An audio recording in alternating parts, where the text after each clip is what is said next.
Civil సర్వీసెస్లో success అవ్వాలంటే స్పష్టత అంటే క్లారిటీ అనేది చాలా ముఖ్యమైనది. ఎందుకు క్లారిటీ? యూపీఎస్సీ ఎందుకు క్లారిటీని టెస్ట్ చేస్తుంది?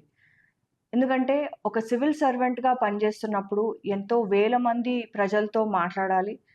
మన కింద ఉన్న సబార్డినేట్స్తో, పైన ఉన్న సుపీరియర్స్ తోటి, పొలిటికల్ ఎగ్జిక్యూటివ్ తోటి కమ్యూనికేట్ చేయాలి.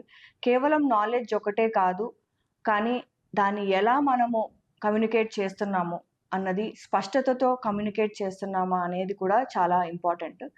అందుకే యూపీఎస్సీ మెయిన్స్ పరీక్షలో మరియు పర్సనాలిటీ టెస్ట్లో ఈ క్లారిటీని మెయిన్స్లో రాతపూర్వకంగా, పర్సనాలిటీ టెస్ట్లో మాటల ద్వారా స్పష్టత ఉందా లేదా అనేది చెక్ చేస్తారు. కాబట్టి ఈ స్పష్టతని ఎలా పెంపొందించుకోవాలనేది మా ఇన్స్టిట్యూట్లో ప్రిలిమ్ కమ్ మెయిన్ కోచింగ్లో సివిల్ సర్వీసెస్కి మేము ఎలా మీరు ఆన్సర్ రైటింగ్లో ఇంప్రూవ్ చేసుకోవచ్చు, ఎలా ఇంటర్వ్యూలో ఎలా మాట్లాడాలి క్లారిటీతో అనేది మేము చెప్తాము. మీకు ఇంకా సివిల్ సర్వీసెస్ గురించి, ప్రిపరేషన్ గురించి ఎలాంటి ప్రశ్నలున్నా మా strategy to clear civil services programme మీరు అటెండ్ అయ్యి మీ డౌట్స్ని క్లారిఫై చేసుకోవచ్చు. Thank you.